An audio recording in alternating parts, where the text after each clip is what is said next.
ओम शांति। ये सारी महिमा परम पिता परमात्मा की है, जिन्होंने प्रजापिता ब्रह्मा के माध्यम द्वारा हमें बचपन से ही आत्मक स्मृति की ऐसी शिक्षा दी, जिस आत्म शिक्षा से, शक्ति से हम अपने जीवन को और विश्व के आत्माओं के जीवन को श्रेष्ठ बना सके।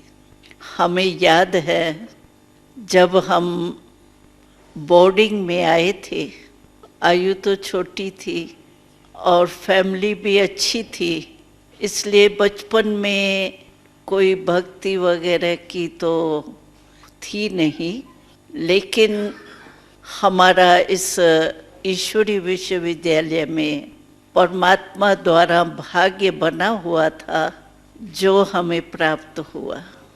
तो जब भी मैं समझती हूँ हम 90 के करीब बच्चियाँ थी, बच्चे बहुत कम थे उस बोर्डिंग में उस समय।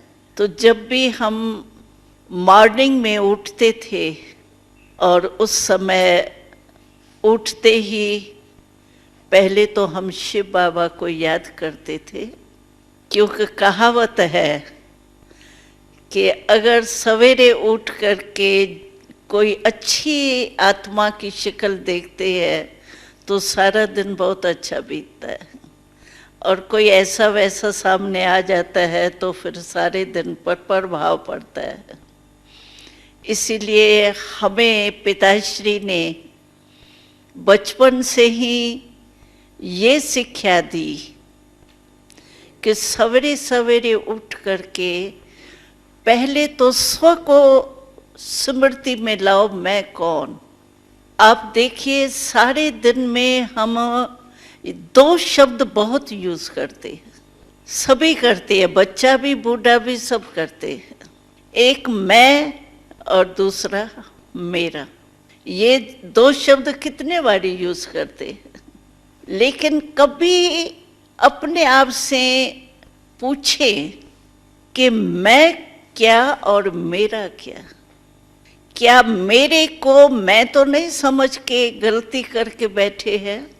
वैसे अगर हम देखें तो शरीर के लिए कभी भी ये हम नहीं कहेंगे आज मैं सिर में दर्द हूँ या आज मैं शरीर ठीक नहीं हूँ, मेरा ही कहा जाता है। तो जहाँ मेरा कहा जाता है वहाँ मैं अलग होता है और उसका मालिक होता है। जैसे मैं कहती हूँ ये मेरा रुमाल है, तो मैं रुमाल नहीं हूँ, लेकिन मेरा कहती हूँ तो मैं इसकी मालिक हूँ, तभी कहती हूँ मेरा। तो ये जो सारा दिन हम मेरा कहते हैं, मैं कहते हैं, तो शरीर तो मेरा हो गया, तो मैं कौन। जरूर शरीर से अलग हूं और शरीर की मालिक हूं, तब मैं कहती हूं मेरा शरीर। तो मैं कौन, अगर ये सिर्फ कौन मैं कौन की पहेली जिसने हल कर दी ना, उसको सर्व प्राप्ति बिल्कुल सहज हो सकती है। जैसे और पहेलियां कितनी हल करते हैं, लेकिन मैं कौन की पहेली प्रैक्टिकल में हल करके चले।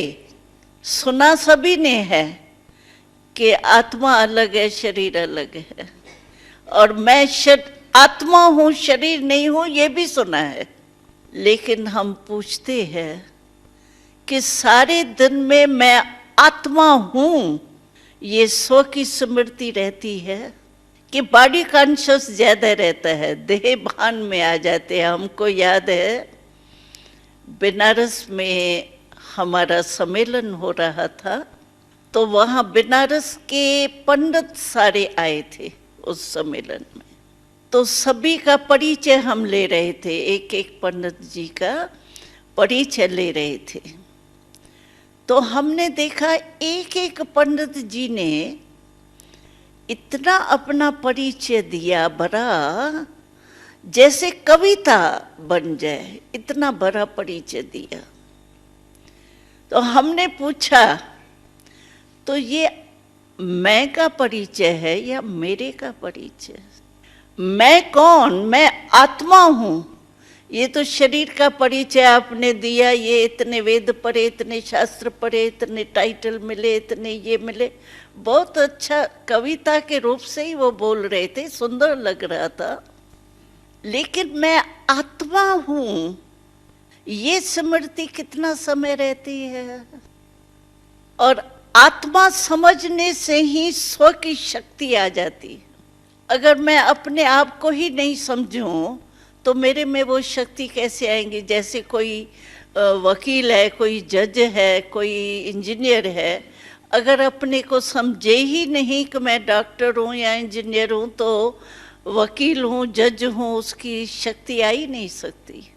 तो आज ये गलती जो हमारी हो गई है, मैं कौन हूँ, ये गलती बहुत बड़ी गलती हो गई है। छोटी सी बात, लेकिन इसने नुकसान कितना किया है। आज हम किसी से भी पूछते हैं, हम हर सभा में एक क्वेश्चन पूछते हैं कि आज आत्मा इतनी निर्बल हो गई है, जो किससे भी पूछो तो आप जो चीज नहीं चाहते हो, होनी नहीं चाहिए, वो फिर भी कर लेते हो। जैसे मिसला हम पूछते हैं, क्रोध है, सबको पता है क्रोध बुरी चीज है, कोई अच्छी चीज तो है नहीं, तो हम सभी से पूछते हैं कम से कम क्रोध का अनुभव सभी को है? ऐसा कोई है जिसने जीवन भर में क्रोध नहीं किया हो, मन से या वाणी से या कर्म से? है कोई? उसको प्राइज देंगे, हाथ उठाओ। हाँ, जिसको क्रोध का अनुभव ही नहीं हो। क्रोध बुरी चीज है ना, अच्छी चीज तो नहीं है। और सभी समझते हैं, एक बारी क्रोध करते हैं, उस समय अपने से ही प्रॉमिस करते हैं दूसरे बारी क्रोध नहीं करेंगे। लेकिन बहुत आत्मा कमजोर होने के कारण चाहती नहीं है, लेकिन परवश हो जाती है उस समय। और क्रोध एक आग है, ये सब समझते हैं। आप देखो, जिस समय क्रोध मनुष्य में आता है, आग लाल लाल होती, शक्ल भी लाल लाल हो जाती, और उस समय ऐसी गर्मी महसूस होती है जो सब कहते हैं हवा में बिठाओ इसको, पंखे के नीचे बिठाओ, ठंडी हवा, ठंडा पानी पिलाओ, ठंडी हवा में बिठाओ उसको। तो आग है ना। लेकिन आग है और आग का अनुभव भी है, फिर भी कर लेते हैं। फिर कहते हैं, हमको बड़ी मीठी मीठी बातें सुनाते हैं भाई बहने, कहते हैं बहन जी क्रोध हम समझते हैं बुरी चीज है, लेकिन जब पहले क्रोध आया था ना, तब छोटी सी बात थी तो मेरे को आ गया था, लेकिन मैंने सोचा क्रोध नहीं करूंगा। लेकिन क्या अभी जो बात थी ना, वो बहुत बड़ी थी, तो बात बड़ी थी ना, इसलिए फिर से क्रोध आ गया। ये तो बहाना है। अगर जो मनुष्य शक्तिशाली हो, वो जो चाहे वो कर सकता है। ये तो कमजोर की निशानी है। शरीर कमजोर हमारा होता है, हम चाहते हैं हम पानी का गिलास आप ही अपने हाथ से पिए, वो भी नहीं पी सकते हैं, मेरे हाथ में ताकत ही नहीं है। तो आज आत्मा इतनी निर्बल हुई क्यों है? एक क्रोध नहीं है, क्रोध के साथ 4 साथी और भी होते हैं, काम, क्रोध, लोभ, मोह, अहंकार। ये 5 ही इतने साथी है आपस में, जो एक दो के साथी होते हैं। एक विशेष होता है, समझो क्रोध आपको आया, लेकिन क्रोध का कारण या अभिमान होगा या स्वार्थ होगा, कोई ना कोई साथ में होगा। तो ये 5 विकार, आसुरी शक्तियां, वो आत्मा के ऊपर वार कर लिए। ऐसे आत्मा को अपने वश में कर लिया है, जो जो चाहते हैं वो हो नहीं पाता। आज हमारे नेताएं हैं, भाषण क्या करते हैं, ये करेंगे, ये होगा, ये होगा, ये होगा, ये होगा, फिर कहते हैं क्या करें, जनता हमको सहयोग नहीं देती, प्रजा का सहयोग चाहिए। तो जो चाहते हैं वो कर नहीं पाते। इसका कारण क्या है कि आत्मा में शक्ति नहीं। और आत्मा में शक्ति क्यों नहीं है? क्योंकि जो सर्वशक्तिवान परमात्मा है उससे कनेक्शन, रिलेशन नहीं है। हम कहते हैं हम परमात्मा के बच्चे हैं, सभी कहते हैं तुम माता पिता हम बालक तेरे, तुम्हारी कृपा ते सुख गनेरे, सब तुम्हें माता से पिता, ये सब जानते हैं। लेकिन पिता सर्वशक्तिवान और बच्चा इतना निर्बल, जो चाहता है वो नहीं कर पा सकता। तो कनेक्शन कैसे समझेंगे? है अभी राजकुमार, राजा की लड़की आपके पास आके कहे आज मेरे पास खाने के लिए 2 रोटी भी नहीं है, हमको 2 रोटी दे दो, तो आप मानेंगे ये राजकुमारी है? नहीं मानेंगे। तो परमात्मा हमारा पिता है। पिता क्या, सब कुछ है, माता पिता बंधु सखा सब है, और उसके हम बच्चे हैं। और मंदिर में जाके क्या कहते हैं, आज ये दे दो, आज ये दे दो, आज ये, रॉयल भिखारी।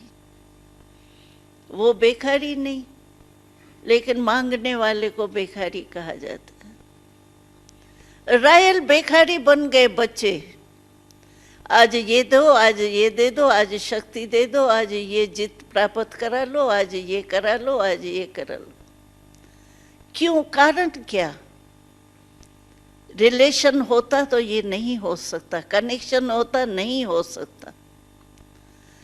आत्मा का कनेक्शन ही टूटा हुआ है। तो पिताश्री ने हमको बचपन से ही पहले पहले ये शिक्षा दी, बच्चे तुम आत्मा हो, ये शरीर तो तुम्हारी ये कर्म इंद्रियां है। जैसे कोई डायरेक्टर होता है और उसके कर्मचारी बहुत होते हैं, वैसे आप आत्मा मालिक हो, और ये हाथ पाँव, ये जो भी कर्म इंद्रियां है, ये तो तुम्हारे कर्मचारी। इसको जैसे जैसे हाथ है, अभी हमारा कर्मचारी है ना, मैं हाथ को कहूँ ऊपर करो तो ऊपर हो जाएगा, नीचे करूँ तो नीचे हो जाएगा। ऐसे ये हमारे कर्मचारी है। और फिर सूक्ष्म कर्मचारी है हमारा मन, बुद्धि, संस्कार। मन वास्तव में हमारा कर्मचारी है, हम उसके मालिक हैं।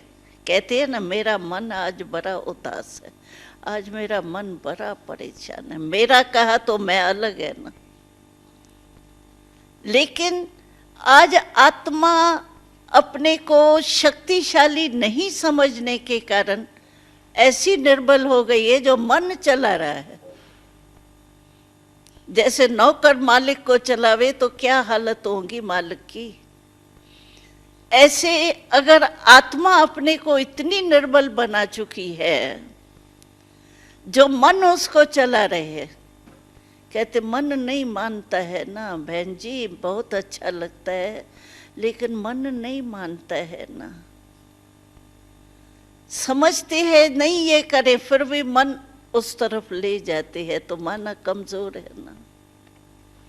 तो परमात्मा ने हमको बचपन से ये पाठ पढ़ाया, और सचमुच हम अनुभव आपको सुनाए। उस समय हम 90 थे और घर से आए हुए थे। पिताश्री का एक शब्द हमको बहुत याद आता है। जब हम बच्चों को देखते थे, सवेरे हम ड्रिल करते थे तो सब इकट्ठे होते थे, और पिताश्री मातेश्वरी हमसे एक एक से ऐसे गले लगा के गुड मॉर्निंग करते थे। कोई पिता इतना नहीं करता। हम 90 थे, लेकिन कोई पिता इतना नहीं प्यार बच्चों को दे सकता। हमको रोज ऐसे गुड मॉर्निंग करते थे, और ये महावाक्य हमको उच्चारण किया, बच्चे आप भिन्न भिन्न स्थान से, भिन्न भिन्न संस्कार के इकट्ठे हुए हो। वन वन की वृक्ष, हर वृक्ष की लकड़ी जो है वो भिन्न भिन्न वृक्ष से आई है, लेकिन मुझे तुम बच्चों को भिन्न भिन्न वृक्ष के लकड़ी को एक चंदन का वृक्ष बनाना है। और आज हम देख रहे हैं कि पिताश्री के इस आत्म अभिमानी बनने की जो शिक्षा थी, उसे हम सचमुच अपने परिवार में देखते हैं कितना परिवर्तन। ये नहीं हम कहेंगे कि हम बिल्कुल संपूर्ण हो गए हैं, पुरुषार्थ करना पड़ता है, लेकिन काफी फर्क आ जाता है आत्म अभिमानी बनने से, क्योंकि मालिक बन जाते हैं। तो परमात्मा से कनेक्शन, कई भाई बहनें कहते हैं परमात्मा को याद करने तो चाहते हैं, लेकिन मन नहीं लगता है, काम काज में और ही ठीक रहते हैं, लेकिन जब परमात्मा को अकेले बैठ के याद करते हैं, खाली हो जाते हैं ना, तो मन और ही यहाँ वहाँ भागता है, परमात्मा की तरफ नहीं लगता है। क्यों नहीं लगता है? कारण जब हमारा परमात्मा पिता है, पिता को याद करना क्या मुश्किल होता है? अपने लौकिक पिता को हम ऐसे बैठ कर कहते हैं क्या कभी, पिताजी पिताजी पिताजी, फलाना फलाना फलाना कहते हैं क्या? याद है ही ना। तो ये तो हमारे जन्म जन्म का पिता है, और उसको याद हम नहीं कर पाते हैं। कारण एक छोटी सी मिस्टेक जो हमने पहले भी सुनाई है, कि जिस समय हम परमात्मा को याद करते हैं, हम कहते हैं परम पिता, पिता कह के उसको याद करते हैं, लेकिन मेरे शरीर का पिता है या आत्मा का पिता है? शरीर का पिता वो परमात्मा नहीं है। शरीर का पिता मैं किससे भी पूछूंगी, बहन जी आपके पिता का नाम क्या है, अलग अलग बताएंगे, लेकिन आत्मा का पिता एक परमात्मा है, जो सभी धर्मों ने माना है। God is one, God is two किसने नहीं माना? तो आत्मा का पिता है परमात्मा। पहले हम अपने आप से पूछे, हम आत्मा अपने को समझ के परमात्मा को याद करते हैं? मानो आपका बच्चा है, ये बच्चा है ना छोटा, इसका जो बाप होगा उसको बुलाएंगा पिताजी तो जवाब देगा। अगर दूसरे आपको आके कहे पिताजी पिताजी पिताजी, आप सुनेंगे भी नहीं, कहेंगे मैं पिताजी हूं ही नहीं। तो परमात्मा पिता है आत्मा का, शरीर का पिता नहीं है, आत्मा का पिता है। और हम आत्मा बनकर के परमात्मा पिता को याद करते हैं। अगर शरीर भान में रह करके हम पिता को याद करेंगे तो पिता सुनेगा क्यों, याद आएगा क्यों? जैसे ये देखिए तार है, तार के ऊपर ये प्लास्टिक है, हम तार का तार से कनेक्शन करने चाहते हैं, लेकिन अगर मैं ये रबड़ नहीं उतारूं ऊपर से और तार का कनेक्शन सारी रात्रि तक मैं करती रहूं, होगा? करंट आएंगी? नहीं आ सकती। इसी रीति से हम ये चमड़ी तो का भान तो छोड़ते नहीं। एक कहानी है राजा जनक की, आपने सुनी भी होंगी शायद। तो राजा जनक ने ऐलान किया, मुझे 1 सेकंड में जीवन मुक्ति कोई दे। कहते बड़े बड़े विद्वान स्टेज पर आए, उन्होंने प्रयत्न किया, लेकिन संतुष्टता नहीं हुई राजा जनक जी को। तो लास्ट में अष्टावक्र आया, एक अष्टवक्र वाला आया, और उसने कहा कि मैं जीवन मुक्ति का रास्ता 1 सेकंड में बता सकता हूँ। तो जब वो स्टेज पर आया ना, तो सारे महात्माएं वगैरह सब हंसने लगे। जैसे वो होता है ना, भाई अभी हम नहीं कर सके, अभी ये क्या करेंगे, इस मूड से वो हंसने लगे। तो राजा जनक ने क्या कहा? राजा जनक ने कहा कि ये सारी सभा जो है ना, वो चमारों की सभा है, विद्वान आचार्य नहीं है, ये चमारों की सभा है। क्यों?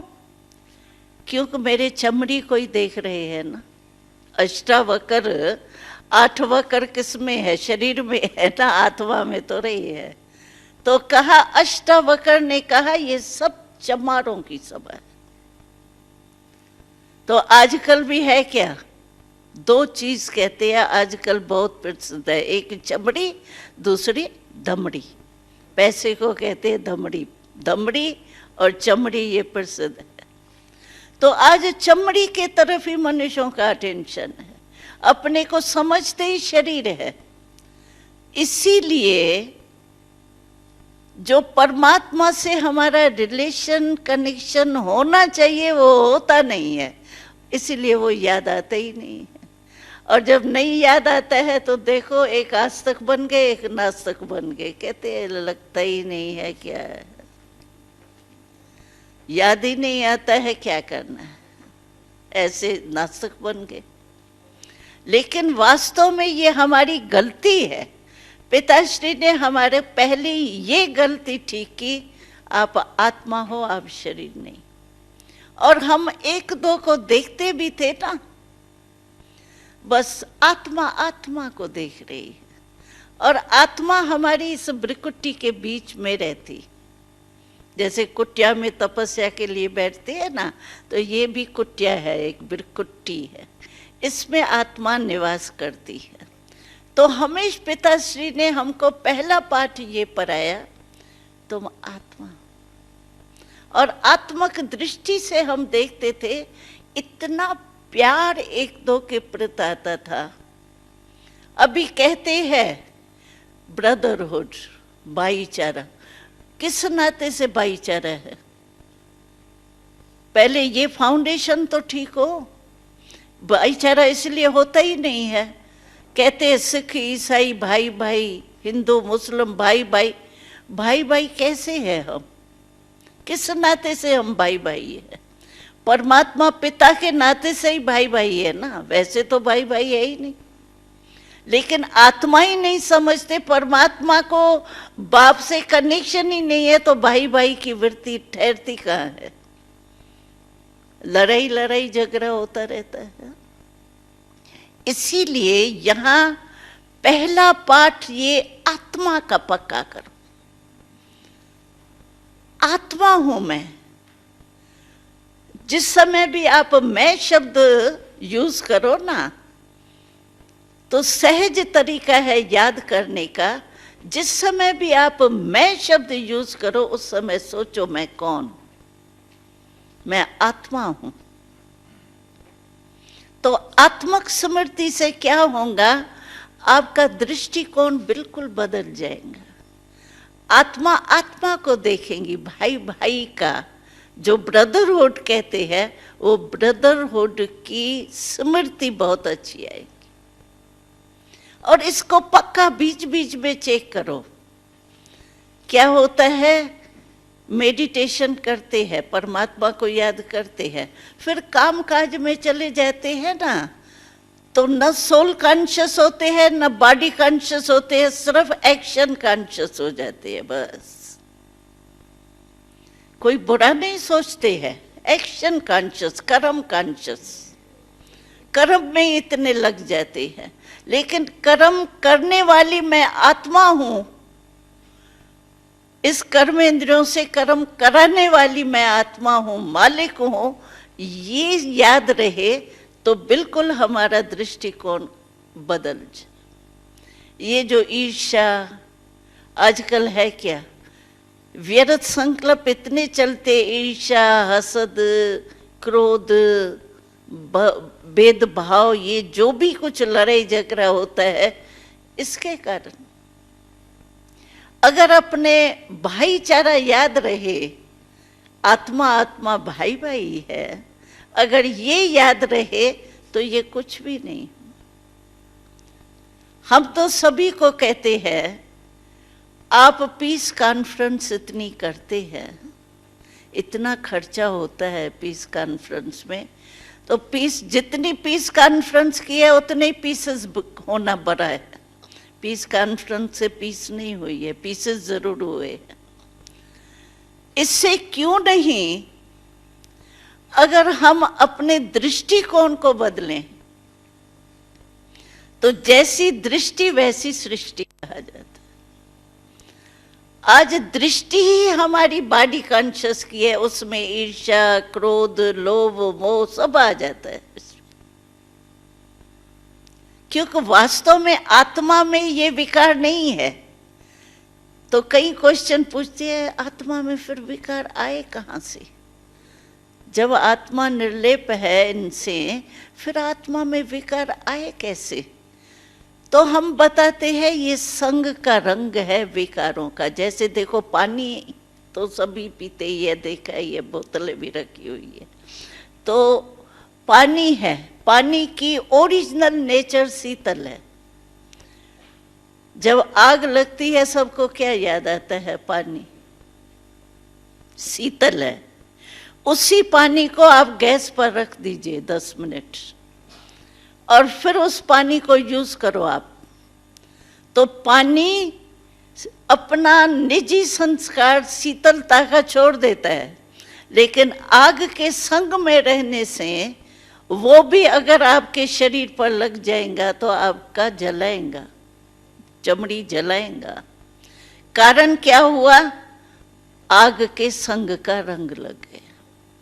ऐसे ही आत्मा ओरिजिनल जो है उसमें विकार नहीं है,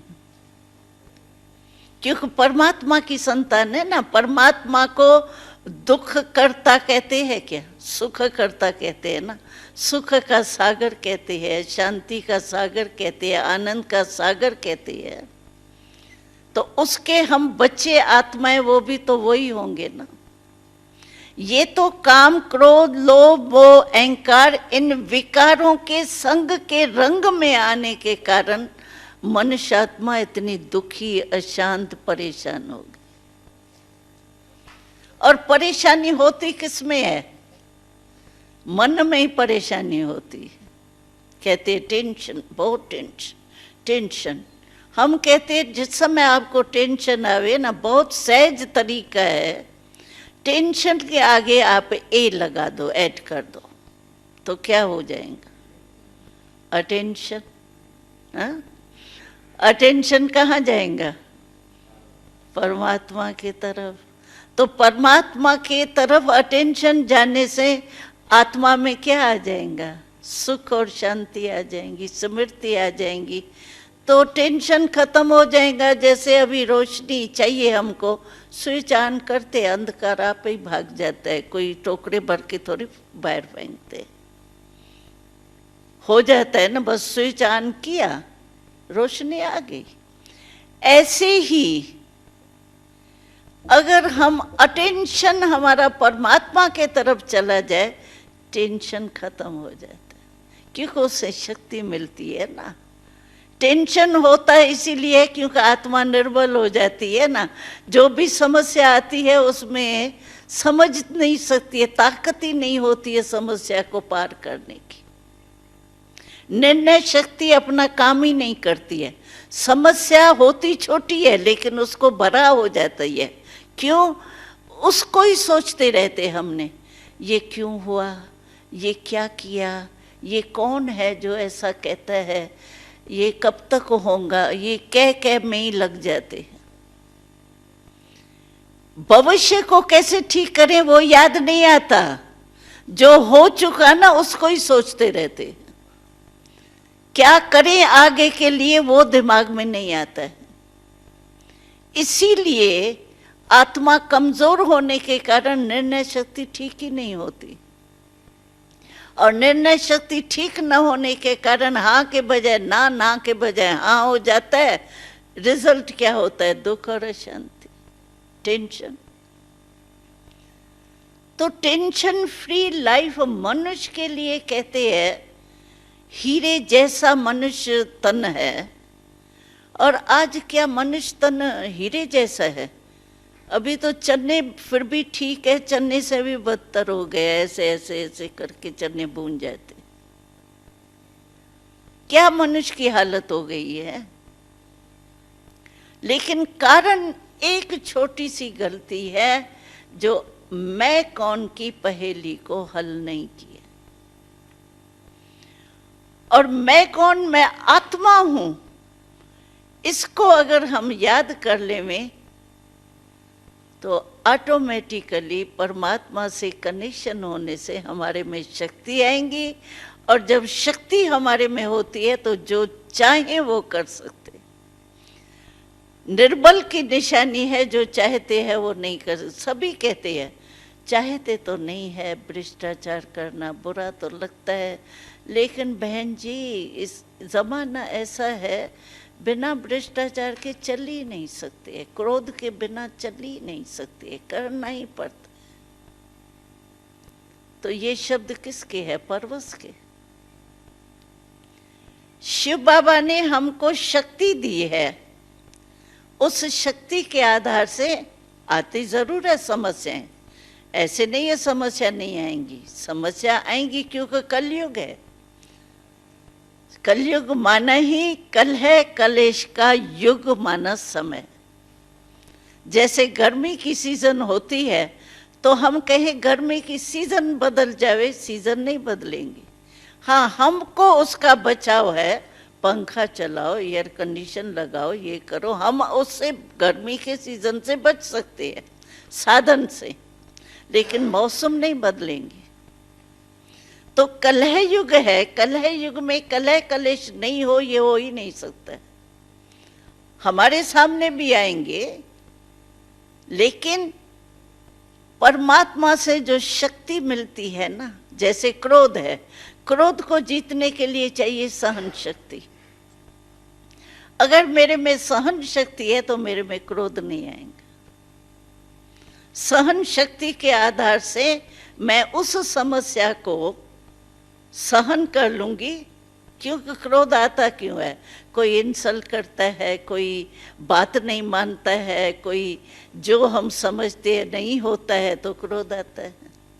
इच्छा नहीं पूर्ण होती है, क्रोध आ जाता है। लेकिन सहन शक्ति हमारे में है, तो सहन शक्ति के आधार से मैं उस समस्या को हल कर सकती हूँ। हमको शिव बाबा ने बहुत अच्छी बात सुनाई। कहा, समझो हिमालय जैसी बड़े में बड़ी आपके सामने समस्या आई, तो आएंगी, कलयुग है, जरूर आएंगी।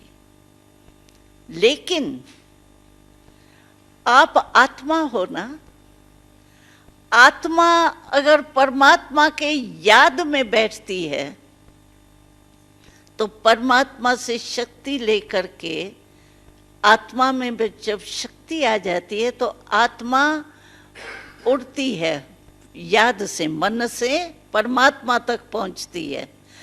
तो शिव बाबा ने कहा, आप अपने मन को एक विमान बना लो। विमान ऊपर उड़ता है, मन परमात्मा में लगाएंगे तो परमात्मा को कहा जाता है ऊंचे ते ऊंचा भगवान, ऊंचा तेरा नाम, ऊंचा तेरा थाम, ऊंचा रहता है। और अगर मन विमान है, हमारा संकल्प है, क्या विमान ही तो है। अभी आप देखो, यहाँ बैठे हो, अपने अपने देश से आए हो, लेकिन आप मन से अगर अपने देश में जहाँ आप रहते थे, जहाँ आए हो, कितने में पहुँच सकते हो? मन से सेकंड में पहुँच सकते हो ना। जोधपुर हो, जयपुर हो, जो भी हो, कुछ भी, तो वहाँ 1 सेकंड में आप पहुँच सकते हो ना। विदेश में भी हम लंदन से होके आए हैं, हम सोचे लंदन में हाँ ऐसा था, मकान, ये कमरा था, पहुंच जाऊंगी ना मैं, 1 सेकंड में पहुंच जाएंगी ना। तो मन एक उड़ता है, ऊपर जा सकता है। अगर परमात्मा को हम याद करेंगे तो हम ऊपर चले जाएंगे। और विमान में आप चढ़ के देखो, नीचे की कोई भी प्रॉब्लम हो। हम गए थे नेपाल में विमान में चढ़ के एक कोना हिमालय पर्वत का क्रॉस करते हैं, कोना सारा नहीं, कोना आता है। वैसे हिमालय में चढ़ने में तो गैस चाहिए, पता नहीं क्या क्या चाहिए, लेकिन हम विमान में ऊपर गए तो हमारे लिए तो मनोरंजन था, वो चढ़ने की मेहनत नहीं थी। इसी रीति से परमात्मा हमको कहते अपने मन को विमान समझो, और जिस समय कोई समस्या आवे आप ऊपर परमात्मा के ऊंचे धाम में आ जाओ। अटेंशन, टेंशन खत्म, अटेंशन, और आपका विमान परमात्मा के याद में ऊपर चला जाएगा। तो नीचे कितना भी वो पहाड़ हो, पहाड़ का बाप हो, कोई भी हो, हमारे को क्या डिस्टर्ब करेगा। नीचे सड़क पर चलेंगे तो गोरा गधा भी डिस्टर्ब करेगा, कुत्ता भी डिस्टर्ब करेगा, लेकिन विमान में तो नहीं करता है ना। और विमान की ये विशेषता है, ऊंचा जाने से बड़ी चीज भी छोटी लगती है। हम दिल्ली से चलते हैं तो सारी दिल्ली नहीं तो करोल बाग में हम रहते हैं, समझो एक ही मोहल्ला कितना बड़ा है। और जब विमान ऊपर जाता है तो वो क्या हो जाता है। तो शिव बाबा ने हमको ये संदेश दिया, अपने मन के विमान से आप ऊपर मेरे पास आ जाओ, परमात्मा के तरफ मन लगा लो, तो ऊंचे चले जाएंगे ना। तो जो नीचे की समस्या है ना आपकी, वो बिल्कुल बड़ी से एक चींटी समान हो जाएंगी। जैसे हाथी होता है ना, तो हाथी के पांव के नीचे अगर चींटी आवे तो पता पड़ेगा चींटी थी भी या नहीं थी, क्योंकि ऊंचा है। और अगर हाथी के कान में चींटी चली जाए तो बड़े हाथी को भी परेशान कर देंगी। तो हमारे से भी ऐसी होता है, हम ऊपर नहीं ठहरते हैं ना, नीचे बॉडी कॉन्शियस में ठहरते हैं। छोटी छोटी चीजें भी हमको इतना परेशान करती है, इसी उलझन में पड़े रहते। और मनुष्य जीवन का जो लाभ लेना चाहिए वो नहीं ले सकते हैं, जो खुशी होनी चाहिए वो नहीं। तो हमको शिव बाबा ने संदेश में बोला था, तो मन आपका विमान है, मैं विमान आपको दिया है। और इसके पंख कौन से है विमान के, क्योंकि विमान में एक तो स्टार्ट करने का होता है ना, तो स्टार्ट करने का है दिल में, सच्ची दिल से आप याद करो शिव बाबा, मेरा शिव बाबा। बस ये स्टार्ट करने का स्विच है, दिल से। जैसे वो रामायण में दिखाते हैं ना, ये हनुमान जी को जब भी कुछ कार्य के लिए उड़ना होता था ना, वो कहता जय श्री राम, उड़ जाता था। हाँ, ये तो सीन सभी ने देखी होंगी। तो बाबा ने कहा आप मन में कहो मेरा शिव बाबा मेरा बाबा है, दिल से कहो, ये स्टार्ट हो जाएंगे। और फिर पंख कौन से है, पंख है उमंग। एक तरफ है उमंग, दूसरे तरफ है हिम्मत। हिम्मत और उमंग, उल्लास। जीवन में ये जरूर चाहिए, हिम्मत के बिना कुछ नहीं हो सकता है। उमंग उल्लास भी जरूर चाहिए, नहीं तो मनोरंजन के लिए कितना खर्चा करते हैं। अगर दिल में उमंग उत्साह है तो खर्चा बच जाता है। तो ये पंख लगाओ अपने मन को, हिम्मत और उमंग उत्साह के, हिम्मत के और उमंग उत्साह के, ये दो पंख लगाओ। दो तरफ होता है ना पंख। और फिर इसका पेट्रोल कौन सा है, ज्ञान और योग। वो तो उसके बिना तो, पेट्रोल के बिना तो चलेगा ही नहीं। तो ये विमान आप भी ले जाओ साथ में, जब भी कोई बात हो ऊपर चले जाओ बस, और ऐसा लगेगा जैसे कुछ भी नहीं हुआ। आएगा जरूर, कलयुग में आप कहो नहीं ये बातें ही नहीं आवे। हम भी जब कोई छोटे बच्चे थे ना जब, तो हम भी ब्रह्मा बाबा को कहते थे, ब्रह्मा बाबा को हम कहते थे, बाबा समस्या भेजो ही नहीं ना, ये काम क्रोध लोभ जो है ना वो अपने पास छिपा के रख दो, हमारे पास भेजते ही क्यों हो जो हम इतनी मेहनत करें। तो ब्रह्मा बाबा मुस्कुरा के कहते थे, बच्चे बिना पेपर के कोई पास हुआ है? और जितना बड़ा क्लास होगा उतना बड़ा पेपर तो होगा ही, ये तो नियम है ना। तो पेपर के बिना पास कैसे होंगे? तो ये तो आएंगे, लेकिन क्या है, इसको हम साइट सीन समझे, जैसे हम बातों को पकड़ के बैठ जाते हैं, क्यों क्या।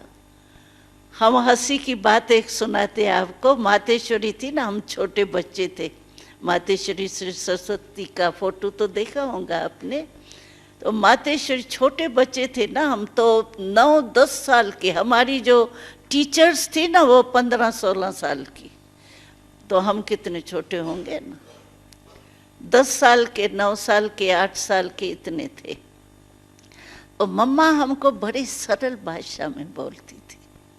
मम्मा कहती थी, देखो जिस समय भी वेस्ट थॉट्स चलते हैं ना, आजकल वेस्ट थॉट्स, नेगेटिव थॉट्स वही परेशान करते हैं। टेंशन का कारण ये दो होते हैं, वेस्ट थॉट्स, नेगेटिव थॉट्स। तो मम्मा कहती थी, देखो ये वेस्ट थॉट्स आने का दरवाजा कौन सा है, उस दरवाजे को ही बंद कर दो।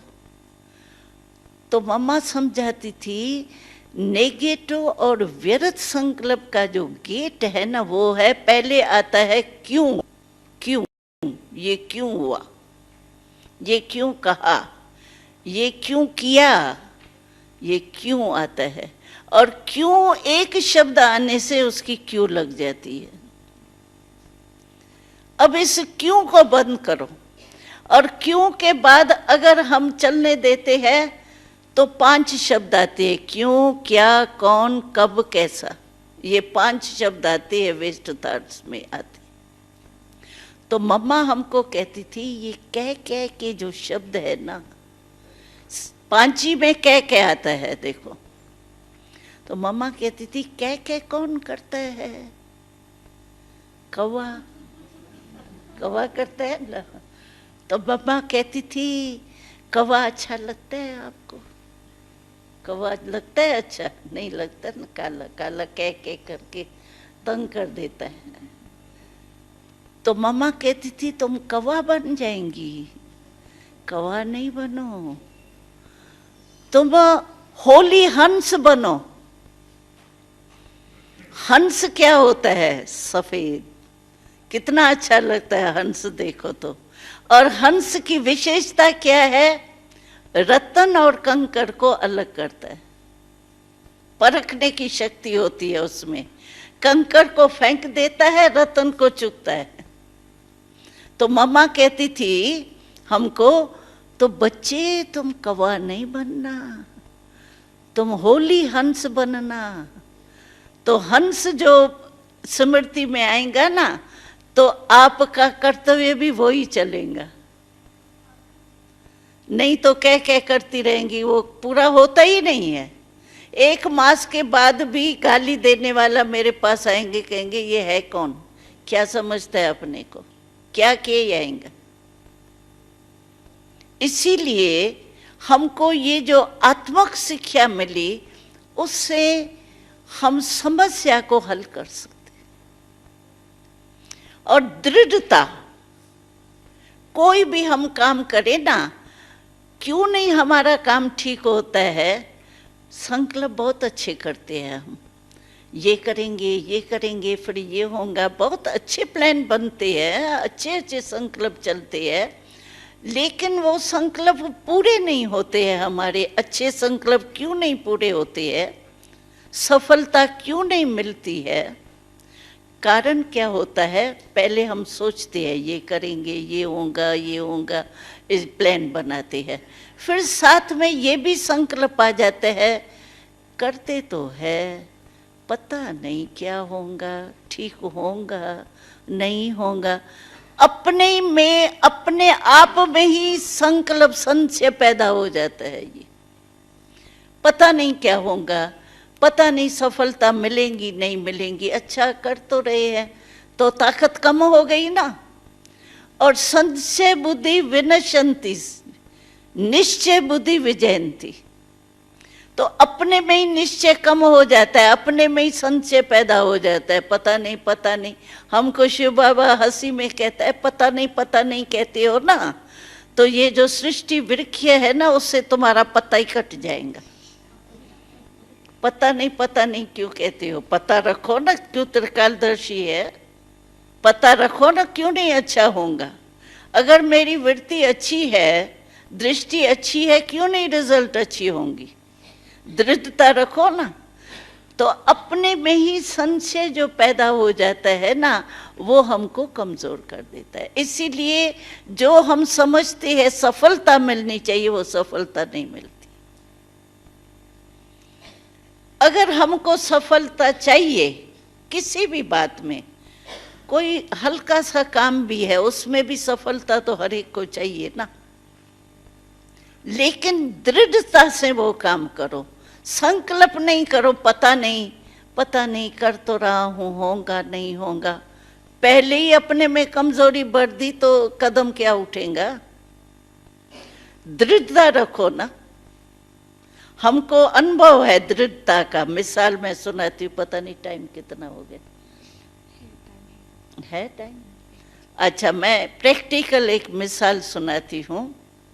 क्या हुआ, हम दिल्ली में ही रहते हैं ना, तो हमको एक अध्यात्मक मेला करना था। अभी पहला शुरू कर रहे थे, प्रदर्शनियाँ छोटी छोटी लगती थी, लेकिन मेले के रूप से 10-15 दिन लगा रहे, वो नहीं होता था। तो पहला मेला हमको करना था रामलीला ग्राउंड में। तो हमने लिया था, बुक किया और अपना स्टॉल लगा दिए। हम स्टॉल लगाते हैं मानो ज्ञान का, योग का, शक्तियों का, गुणों का, ऐसे भिन्न भिन्न स्टॉल लगाते हैं। तो हर एक जोन, जो हमारे जोन बने हुए हैं सेवा के, जैसे दिल्ली जोन है, महाराष्ट्र है, कर्नाटक है, ऐसे जोन जो है, वो हर जोन से हमारे वर्कर्स आए थे मेला लगाने के लिए। तो क्या हुआ, जब मेला हमने आधा तो लगा दिया था, 2 दिन के बाद उद्घाटन होना था, तो हमारे को गवर्नमेंट के तरफ से पत्र आया, तो आपने जो मेला लगाया है, ये आपका मेला यहाँ ख़त्म करना पड़ेगा। क्यों? उस समय रशिया जो है उसका प्रेसिडेंट आना था, और उस समय रशिया गेहूं देता था भारत को। तो इसीलिए उनका स्वागत जो है वो रामलीला ग्राउंड में होना है, और कल 1 घंटे में बुलडोज़र आएगा और आपके स्टॉल सारे ख़त्म करेगा। अगर नहीं उठाएंगे तो बुलडोज़र आएगा।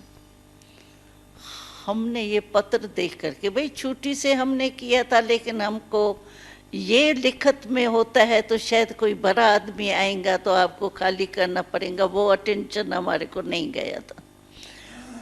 वो प्रेसिडेंट आ रहे, तो हमने ऑफिसर से मिलने की कोशिश की। रात्रि को 12 बजे तक मैं ही थी जाने वाली, इसलिए मुझे पूरा याद है। तो 12 बजे तक हम सभी भिन्न भिन्न ऑफिसर्स के पास गए। तो हमारे सच्ची कमाई है, हम कोई और कमाई से नहीं बनाया है, अपने तन मन धन की मेहनत से हमने ये मेला बनाया है। हमारी सच्ची कमाई को कैसे आप कट कर सकते हो? हम ये कहने गए ऑफिसर्स को, वो सभी में हमारे ऊपर हंसे, कहे बहन जी क्या आप कहती हो, अन्नदाता को हम पूछेंगे या आपके मेले को देखेंगे? ये तो हो ही नहीं सकता है।